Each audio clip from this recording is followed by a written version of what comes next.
வாழ்க வையகம், வாழ்க வையகம், வாழ்க வளமுடன். குரு வாழ்க, குருவே துணை.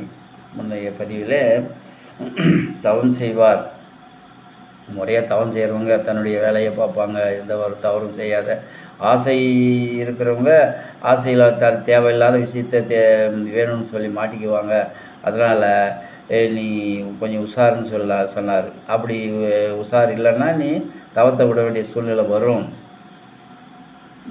இலர் பலராகிய காரணம்ன்ற கடைசி குறளுக்கு தேவையான முறையில் மாட்டிக்குவேன். அதனால் அதெல்லாம் வேணாப்பா, முறையாக நீ தவம் செய். தவத்தில் எது தேவையோ முரண்படாத, இடைநிலைக்கு முரண்படாத ஒரு விஷயத்தை எது தேவையோ அதை வாங்கி நீ அனுபவிச்சுக்கோ, தப்பு இல்லை, ஆசையில் மாட்டிக்காதன்னு சொன்னார்.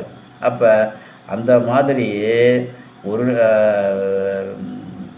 இடைநிலை பழக்கத்தை சுடரும் பொன் போல துன்பம் சுட நோர்க்கிருப்பவர்கள்.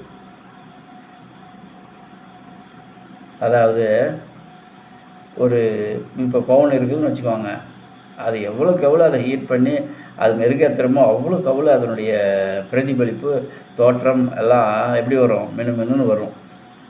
அதே மாதிரி சுடரும் பொன் போல பொன் போல் ஒளிவிடும் துன்பம் சுட. அப்போ நீ நல்ல முறையில் தவத்தை செஞ்சுக்கிது நீ பாட்டுக்கு நீ உன் வாழ்க்கையை நடத்துகிற அப்படின் போது சில துன்பங்களை அப்போ நீ அனுபவிக்க வேண்டிய சூழ்நிலை வரும். இருந்தால் கூட அந்த தவத்தால், அந்த தவக்கலை உன்கிட்ட இருக்கிறதுனால, அந்த தவ வலிமையால் எந்த ஒரு துன்பமும் தானாக விலகி போயிடும். சுடரும் பொன் போல நீ தவத்தில் நீ மேலே மேலே மேலே தவ ஆற்றலை உன்கிட்ட பெருக்கினா எந்த துன்பம் வந்தாலும் சரி, இந்த பொன் சுட எப்படி ஒரு மினுமினுப்பு வருமோ அதே மாதிரி உன் வாழ்க்கையில் நீ வெற்றியை தான் அடைவாய்.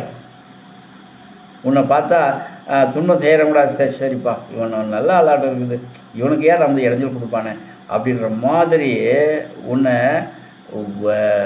விட்டு விலகி உன்னுடைய பிரச்சனையை தீரும் வகையிலே அவர்கள் விலகி நிற்பார்கள்.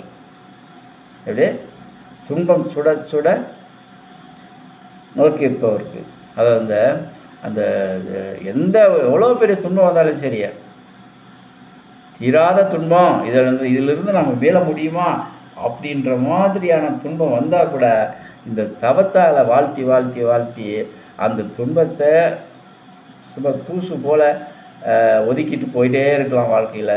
அதனால் நீ தவத்தில் மேலும் மேலும் விடாமுயற்சியில் போயிட்டே இருக்கணும். இல்லைன்னா நீ தவத்தை விட வேண்டிய சூழ்நிலை வரும்.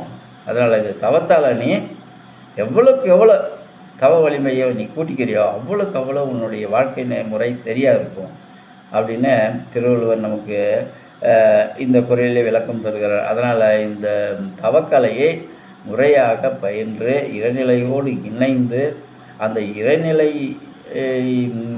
எவ்வாறு பொதுவான ஒரு செயல் விளைவு தத்துவமாக அமைகிறதோ அதை போலவே உன் வாழ்க்கையும் செம்மையான முறையிலே நடத்தி உன்னுடைய வாழ்நாளிலே வெற்றியும் மேன்மையும் மனநிறைவும் அடைவாயாக அப்படின்னு நம்ம திருவள்ளுவர் சொல்கிற மாதிரி இந்த குறளை நிறைவு செய்து கொள்கிறேன். வாழ்க வளமுடன்.